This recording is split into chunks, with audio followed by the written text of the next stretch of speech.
प्रधानमंत्री से महाराष्ट्र के सीएम फडणवीस ने मुलाकात की है। सीएम बनने के बाद उनकी ये पहली मुलाकात पीएम मोदी से रही। महाराष्ट्र में 14 दिसंबर को मंत्रिमंडल विस्तार है। कल अमित शाह से फडणवीस ने मुलाकात की थी। तो ये बड़ी खबर, जहां पर सीएम बनने के बाद की पहली मुलाकात, अमित शाह से मिलने के बाद अजीत पवार के भी तमाम बयान। 14 दिसंबर को मंत्रिमंडल विस्तार है।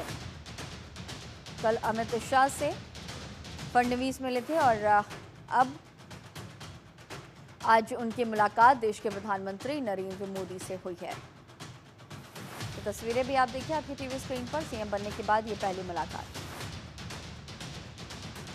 तो अमित शाह से भी मुलाकात हुई थी। 14 दिसंबर को मंत्रिमंडल विस्तार है, तो ऐसे में कल अमित शाह से भी देवेंद्र फडणवीस ने मुलाकात की थी, जो कि महाराष्ट्र के महायुति सरकार के मुख्यमंत्री हैं। प्रधानमंत्री से महाराष्ट्र के सीएम ने मुलाकात की है। कल उन्होंने केंद्रीय गृह मंत्री अमित शाह से मुलाकात की थी।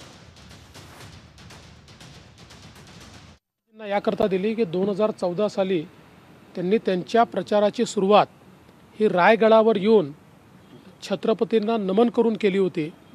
छत्रपती शिवाजी महाराजांच्या बद्दल त्यांच्या मनामध्ये प्रचंड श्रद्धा आहे आणि छत्रपती शिवाजी महाराजांनी जो मार्ग दाखवला आहे त्या मार्गाने चालण्याचा प्रयत्न ते नेहमी करतात। म्हणूनच मी त्यांना ती मूर्ती दिली। चांगली गोष्ट आहे। आमच्याहीकडनं शरद पवार साहेबांना खूप खूप शुभेच्छा आहेत। ईश्वराने त्यांना दीर्घ आयुष्य द्यावं, उत्तम आरोग्य द्यावं आणि जी काही राज्याची देशाची सेवा ते करतायत ती त्यांनी करत राहावी, अशा प्रकारची आमची शुभेच्छा। परभणीमध्ये जे काही घडलं, खरं म्हणजे एकतर संविधानाच्या संदर्भात माथेफिरू व्यक्तींनी जी काही त्या ठिकाणी कारवाई केली त्याचा तर निषेधच केला पाहिजे।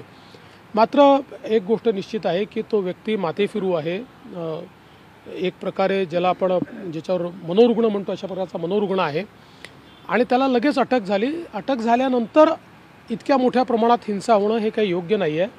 मला असं वाटतं की जे लोक भारताच्या संविधानाला मानतात आणि जे भारतरत्न डॉक्टर बाबासाहेब आंबेडकरांना मानतात अशा लोकांनी नेहमी संवैधानिक मार्ग पत्करले पाहिजेत आणि अटक झाल्यानंतर हिंसा करणं हे काही फार योग्य नाही आहे।